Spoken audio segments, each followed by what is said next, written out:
नमस्कार, बहुत स्वागत है आप सभी का। राजपथ देख रहे हैं आप और आपके साथ मैं हूं अमृता गर्ग। शुरुआत करेंगे बड़ी खबर के साथ, जहां होशियारपुर में अमृतपाल के दो साथियों के भागने की खबर मिली है। इनोवा कार में देखे गए हैं दो संदिग्ध लोग और कार की तलाश में फिलहाल पंजाब पुलिस जुटी हुई है। ये बड़ी खबर, अमृतपाल को लेकर दो साथी भागने की खबर मिली है और इनोवा गाड़ी में ये दो शक्की लोग, दो संदिग्ध लोग भागे हैं। फिलहाल इस गाड़ी की तलाश में है पंजाब पुलिस। तो अमृतपाल को लेकर बार बार तमाम खबरें सामने आ रही हैं। अब अमृतसर के पुलिस कमिश्नर ने कहा है कि अमृतपाल के सरेंडर की आज आशंका थी। सरेंडर के चलते अमृतसर शहर में नाकाबंदी भी की गई थी। श्री हरमंदिर साहिब में सुरक्षा बढ़ाई गई थी। अमृतपाल को लेकर पंजाब पुलिस पूरी तरह से अलर्ट मोड पर है। अमृतपाल सिंह की गिरफ्तारी को लेकर आज सुबह से ये कयास लगाए गए कि अमृतपाल सिंह आज अकाल तख्त साहिब में पेश होंगे और अपनी गिरफ्तारी देंगे। और इस पूरे मसले पे हमारे साथ में अमृतसर के पुलिस कमिश्नर नौनिहाल सिंह हमारे साथ है जानकारी देने के लिए। सर, जो लगातार आज सुबह से ये कयास थे कि अकाल तख्त साहिब में जो है अमृतपाल की गिरफ्तारी हो सकती है, वो अपनी गिरफ्तारी दे सकते हैं, कितनी सच्चाई है इसकी? इसके बारे में ये अफवाहें हम भी सुन रहे हैं बहुत देर से, लेकिन इसकी कोई पुख्ता जानकारी या ऐसी कोई पुष्टि मैं नहीं कर सकता। हमारे पास ऐसी कोई इन्फॉर्मेशन नहीं है। सर, अगर इन्फॉर्मेशन नहीं है तो जो सुरक्षा का घेरा जो अभी बढ़ा दिया गया, पूरे शहर में नाकाबंदी जो है वो पूरी तरीके से पुलिस कर्मी करते हुए नजर आए, तो ऐसे में क्या सोर्सेज थे, क्यों ऐसा कर दिया गया? ताकि एक ह्यूमन तो फैला ही था कि हो सकता है कि आज अमृतपाल अमृतसर पहुँचे। देखिए, मैं यहाँ पे स्पष्ट करना चाहूँगा कि अभी थोड़े दिन पहले यहाँ पे G20 समिट होके हटी है, जिसके कारण शहर में बहुत मजबूत सुरक्षा के प्रबंध किए गए थे। और उसके बाद जैसे जैसे वो एक इवेंट ख़त्म हुआ है, उसके बाद ये आपका रामनवमी शुरू, ये जो है आपके नवरात्रे शुरू हो गए और उसकी छुट्टी के कारण आने वाली छुट्टी और इन दिनों में बहुत ज़्यादा जो श्रद्धालु हैं वो यहाँ आने लग गए हैं। इसलिए उसी सुरक्षा के प्रबंधों को बढ़ाते हुए एक आम नागरिक के लिए सुरक्षा के प्रबंध किए गए हैं। किसी व्यक्ति विशेष के लिए ये प्रबंध नहीं है। और अब हाल ही में अमृतपाल के सामने आई वीडियो की बात कर लेते हैं। 18 मार्च के बाद का पहला वीडियो, जहां भारत 24 पर अमृतपाल का ये वीडियो दर्शकों ने देखा। ये वीडियो अमृतपाल की तरफ से जारी किया गया है और अमृतपाल इसमें अपने समर्थकों को भड़काता हुआ नजर आया है और सरेंडर की बात भी लगातार चल रही है। सरकार की मंशा गिरफ्तारी की नहीं है। वीडियो में अपने समर्थकों को भड़काता नजर आया। 40 मिनट का ये वीडियो अमृतपाल का, और इस पूरे वीडियो के जरिए एक बार फिर से उसकी तरफ से लोग जुटाने की कोशिश की जा रही है। लोगों का साथ चाहता है फिर से अमृतपाल, या यूं कहें भगोड़ा अमृतपाल। इस बीच कई वीडियो सामने आए जहां हमने देखा सीसीटीवी के जरिए, लेकिन अब अमृतपाल खुद सामने आया है इस वीडियो के जरिए। और योगी कैबिनेट की बैठक में बड़ा फैसला लिया गया है। 22 प्रस्तावों पर मोहर लगाई गई है। निकाय चुनाव के अध्यादेश पर मोहर लगी है। अगले 48 घंटों में अधिसूचना जारी हो सकती है। तो योगी कैबिनेट की बैठक में बड़ा फैसला और 22 प्रस्तावों पर मोहर लगा दी गई है। निकाय चुनाव को लेकर अध्यादेश पर मोहर लगी है और अगले 48 घंटों में जारी हो सकती है अधिसूचना।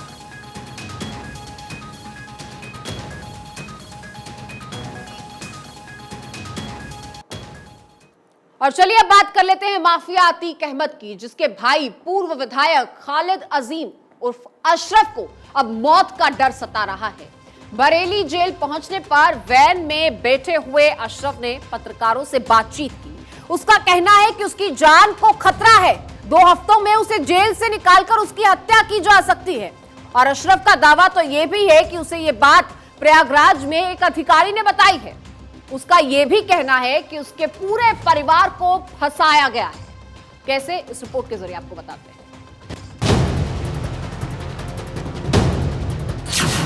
अशरफ कांपा थर थर, सता रहा मौत का डर। 2 हफ्तों में होगा मर्डर, खौफ क्यों है इतना भयंकर? माफिया का भाई बेचैन, न कटे दिन न गुजरे रैन। इलाहाबाद में धमकी दी गई है हाँ कि 2 हफ्ते के अंदर तुम्हें फिर से जेल से किसी बहाने से निकालेंगे हाँ। और निपटा देंगे। इसे कहते हैं खौफ, इसे कहते हैं डर। वो अशरफ जो जुल्म और जुर्म की दुनिया में अपने भाई अतीक के नक्शे कदम पर चल रहा था, जैसे ही उसके भाई अतीक को उम्र कैद की सजा हुई, अशरफ दहशत से भर गया। उमेश पाल अपहरण के मामले में अशरफ को दोष मुक्त करार दिया गया और उसे वापस बरेली जेल भेज दिया गया। बरेली जेल के अंदर दाखिल होने से पहले अशरफ ने पत्रकारों से कहा कि 2 हफ्ते में उसे मार दिया जाएगा, ऐसा उसे किसी ने बताया। ये साजिश है मेरे परिवार को फंसाने की और उत्तर प्रदेश की सरकार को बदनाम करने की।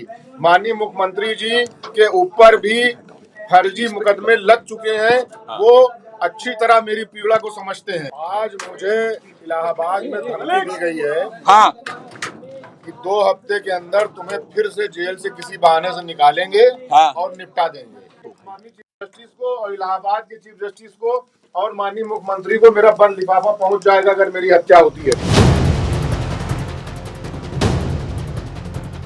माफिया अतीक अहमद के भाई अशरफ को खुद की हत्या का डर सता रहा है। प्रयागराज की MP MLA कोर्ट में पेशी के बाद पूर्व विधायक अशरफ को वापस बरेली जेल ले जाया गया।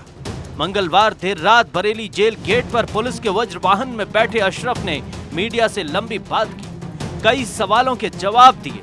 इस दौरान अशरफ ने कहा, मुझे एक अधिकारी ने धमकी दी है, उसने कहा है कि 2 हफ्ते के बाद किसी बहाने से निकाला जाएगा और निपटा दिया जाएगा। मुझ पर लगे आरोप फर्जी हैं, ये मुझे, मेरे परिवार को और यूपी सरकार को बदनाम करने की साजिश है। अशरफ ने कहा, अगर मेरी हत्या होती है तो सुप्रीम कोर्ट के chief justice, Allahabad high court के चीफ जस्टिस और मुख्यमंत्री को मेरा बंद लिफाफा मिलेगा। उसमें उस अधिकारी का नाम होगा जिसने मुझे हत्या की धमकी दी। प्रयागराज की MP MLA कोर्ट में भाई अतीक से मुलाकात के सवाल पर अशरफ ने कहा, कोर्ट में हम दोनों मिले थे, जैसे 2 भाई बात करते हैं, मिलते हैं, वैसे ही मैं भी मिला। शाइस्ता परवीन मेयर का चुनाव लड़ने वाली थी, इसलिए उनको फंसाया है। अशरफ का कहना है कि उसका परिवार सियासत का शिकार हो रहा है। अशरफ को लगता है कि उसकी हत्या कर दी जाएगी। अतीक अहमद को साबरमती जेल वापस भेज दिया गया है और अशरफ को बरेली जेल। जल्द ही यूपी पुलिस दोनों से उमेश पाल मर्डर केस में भी पूछताछ की तैयारी कर रही है। Bureau report, Bharat 24। और दूसरी तरफ अतीक अहमद को उम्र कैद की सजा सुनाने वाले जज दिनेश चंद्र शुक्ल को अब वाई श्रेणी की सुरक्षा दी गई है। आपको बताते हैं कि दिनेश शुक्ल कौन है और कोर्ट में सुनवाई के दौरान अतीक ने क्या कहा था। अतीक ने कहा, साहब मैं बेकसूर हूं, सरकार आपके कंधे पर बंदूक रखकर चलाना चाहती है। जस्टिस दिनेश चंद्र शुक्ल रायबरेली के रहने वाले हैं और दिनेश चंद्र शुक्ल 2009 बैच के न्यायिक अधिकारी।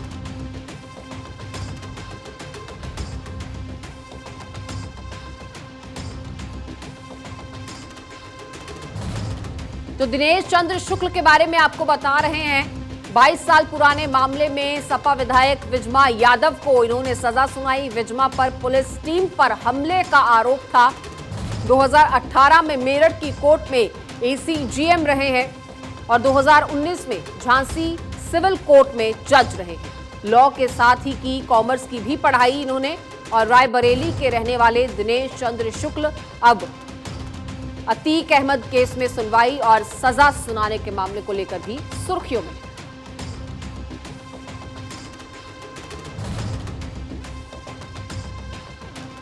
तो देखिए, अतीक अहमद के गुर्गों और खास लोगों पर एक एक करके पुलिस का शिकंजा लगातार कसता जा रहा है। अब अतीक के खास शूटर अब्दुल कवी की तलाश में पुलिस लगातार छापेमारी कर रही है।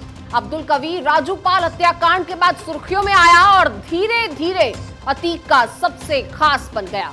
कौशांबी में कवि की तलाश में पुलिस ने छापेमारी की है। कौशांबी के भकंदा गांव का रहने वाला अब्दुल कवी बताया जाता है, जो काफी खास है। 1 लाख का इनामी शूटर है और इसने 100 करोड़ से ज्यादा की संपत्ति बना रखी है। प्रयागराज में भी अब्दुल कवी का घर है। 4 दिन से पुलिस लगातार रेड कर रही है इसे ढूंढने के लिए। अब्दुल कवी चलाता है अपने 40 गुर्गों का गैंग और 6 अवैध घरों पर बुलडोजर चलाने की तैयारी भी हो चुकी है। राजूपाल हत्याकांड में कवि का नाम सामने आया था, उसके खिलाफ गांव में कोई बोलता तक नहीं है, ये दबदबा है। और अतीक के सबसे खास लोगों में अब्दुल का नाम शामिल है। कौशाम्बी के कटैया गांव का अब्दुल कवि बताया जाता है और रेलवे के ठेकों में इसका दबदबा भी बढ़ा है।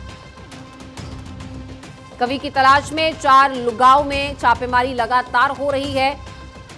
ससुर, जीजा और बहन भी गिरफ्तार कर लिए जा चुके हैं। पुलिस को 3 SBBL, 3 DBBL और 2 राइफल भी बरामद हुए हैं। इसके अलावा एक तमंचा और 93 कारतूस भी पुलिस ने बरामद कर लिए हैं। 3 मार्च को बुलडोजर से अब्दुल कवि का पैतृक घर गिरा दिया गया। 5 मार्च को कवि के पिता समेत भाइयों पर भी कार्रवाई की गई और आर्म्स और विस्फोटक अधिनियम के तहत केस दर्ज कर लिया गया है।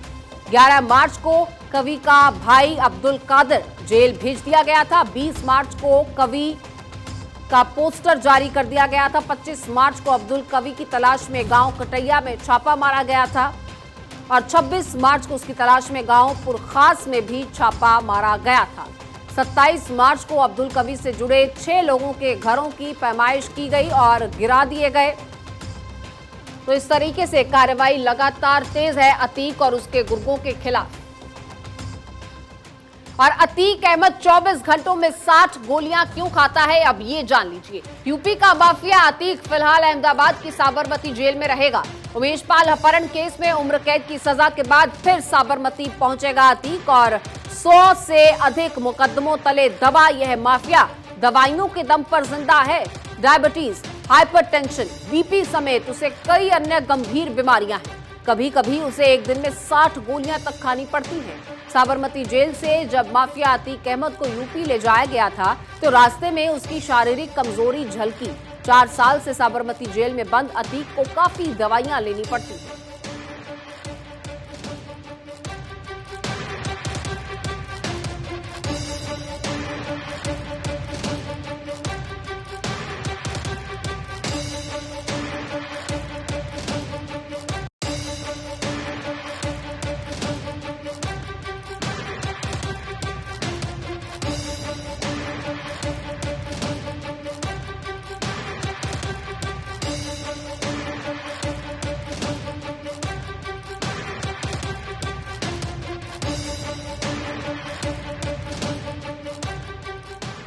तो देखिए, कर्नाटक में अब 10 मई को विधानसभा चुनाव होंगे और इसी के साथ यूपी की 2 विधानसभा सीटों पर उपचुनाव होगा। इसमें से एक सीट वीवीआईपी सीट है क्योंकि ये सीट है रामपुर की स्वार सीट। रामपुर जहां आजम खान का रुतबा है, अरे वही रामपुर जिसको आजम का गढ़ माना जाता है, लेकिन आज वहां सांसद भी बीजेपी का है और खुद आजम खान की परंपरागत सीट से विधायक भी बीजेपी का है। लेकिन अब रामपुर की ये स्वार सीट जहां से आजम के बेटे अब्दुल्ला विधायक थे, 10 मई को वहां उपचुनाव होगा और सियासी गलियारों में अटकलें ऐसी हैं कि इस सीट से आजम खान की बड़ी बहू और अब्दुल्ला की भाभी सिद्रा अदीब खान चुनाव लड़ सकती है। देखिए, देवर के सम्मान में क्या भाभी उतरेंगी मैदान में? आजम की विरासत बहू कर पाएगी हिफाजत। स्वार सीट पर उपचुनाव, सिद्रा पर लगेगा दांव। आजम का गढ़, योगी का विजय प्राण। रामपुर में आजम की सियासत को योगी ध्वस्त कर चुके हैं। पहली बार योगी राज में यहां आजम को शिकस्त मिली और रामपुर विधानसभा सीट जिसमें आजम 10 बार विधायक रहे, वो सीट बीजेपी के आकाश सक्सेना ने उनसे छीन ली और अब अब्दुल्ला की सीट स्वार पर उपचुनाव होना है। सियासी गलियारों में ऐसी चर्चाएं हैं कि आजम की बड़ी बहू सिद्रा अदीब खान स्वार सीट से चुनाव लड़ सकती हैं। स्वार सीट पर उपचुनाव की घोषणा हो चुकी है। यहां 10 मई को वोटिंग होनी है। जब रामपुर सीट पर उपचुनाव हुआ तब भी आजम के समर्थकों ने सिद्रा को चुनाव लड़ाने की मांग की थी, लेकिन तब सिद्रा चुनाव नहीं लड़ी। आजम खान ने 2022 में विधायक बनने के बाद रामपुर के सांसद से इस्तीफा दे दिया। उपचुनाव में यहां बीजेपी के घनश्याम लोधी जीतकर सांसद बन गए। कौन है सिद्रा अदीब? आजम खान की बड़ी बहू हैं। अब्दुल्ला आजम की भाभी। आजम को बब्बा कहती हैं सिद्रा।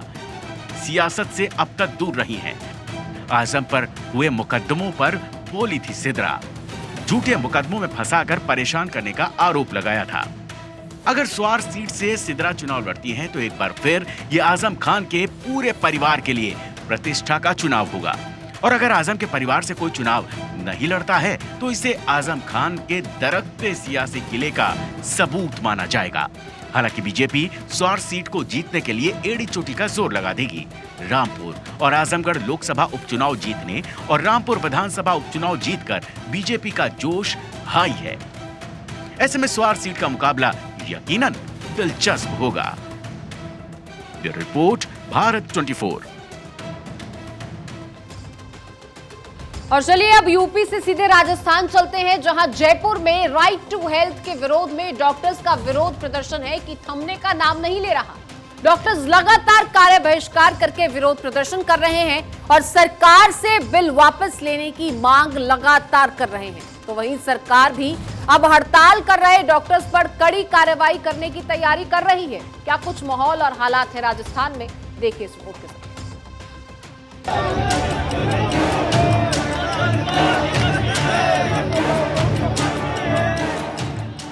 राजस्थान में राइट टू हेल्थ बिल को लेकर डॉक्टर्स लगातार गुस्से में हैं।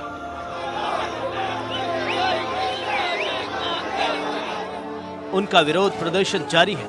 इस प्रदर्शन में अनोखी तस्वीरें भी देखने को मिल रही हैं। जयपुर में डॉक्टर्स मरीजों का इलाज छोड़कर सड़क पर ठेला लगाकर सामान बेचते हुए नजर आए।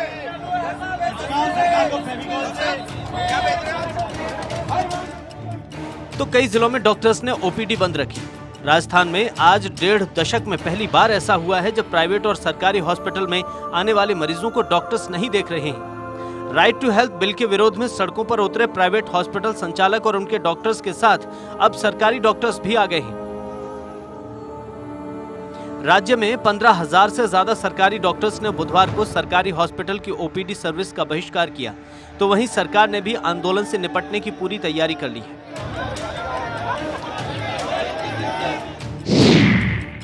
राइट टू हेल्थ बिल के विरोध में डॉक्टर्स, ओपीडी बंद होने से मरीजों को हुई परेशानी। सरकार ने हालात से निपटने की पूरी कोशिश की।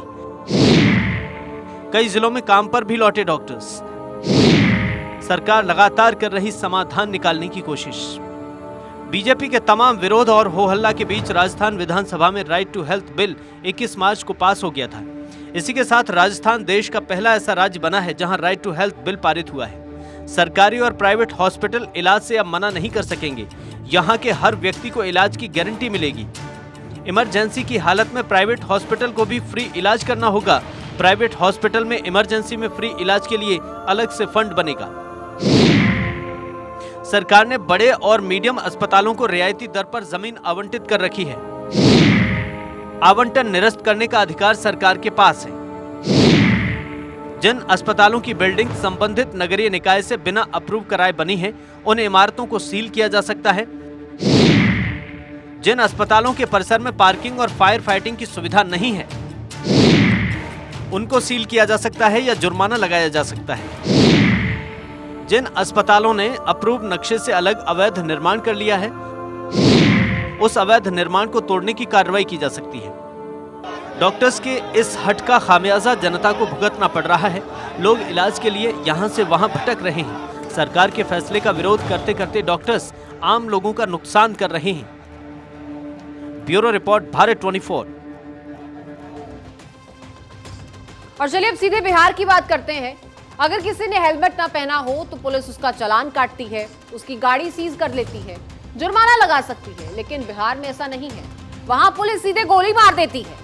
बिहार के जहानाबाद में एक युवक बिना हेलमेट के जा रहा था तो पुलिस ने उसे ओवरटेक किया और उसे गोली मार दी। युवक बुरी तरह से घायल हुआ है और इस पूरे मामले में जहानाबाद के एसपी ने बड़ी कार्रवाई करते हुए एएसआई मुमताज अहमद के खिलाफ प्राथमिकी दर्ज करा के जेल भेजने का आदेश दे दिया है और घटना में शामिल तमाम अन्य पुलिसकर्मियों को लाइन हाजिर करने का आदेश दिया गया है। 2 ऑफिसर हैं और 2 सिपाही हैं। तो कल मैंने तत्काल प्रभाव से जब मैं पीओ पे पहुंचा तो मैंने लाइन हाजिर करने का आदेश दिया था। आज जब ये विस्तृत जांच प्रतिवेदन हमारे अनुमंडल पुलिस पदाधिकारी ने समर्पित किया है, उस आधार पर मैंने उनको निलंबित भी किया। बिल्कुल आपको स्पष्ट कहा है कि ये अवांछित है। जो कभी भी पुलिस जब भी इस तरह का बल प्रयोग करती है वो आनुपातिक होना चाहिए और सिचुएशन को देख के होना चाहिए। और यहाँ पे बिल्कुल अवांछित था। और जो ये पदाधिकारी इनके बारे में मैंने और भी पता कराया तो पता चला कि पहले भी इस तरीके से कुछ संदिग्ध अपना फायरिंग किए हैं, जो कि उसका लिंक तो स्टेब्लिश नहीं हो पाया, लेकिन सुनने में ये बातें आई। तो इनका पहले का भी चरित्र देखते हुए इनको तत्काल प्रभाव से ही मैंने बोला इनकी हिरासत में लिया जाए। और चलिए राजपथ में फिलहाल इतना ही। आप बने रहिए भारत 24 के साथ और मुझे दीजिए इजाजत। नमस्कार।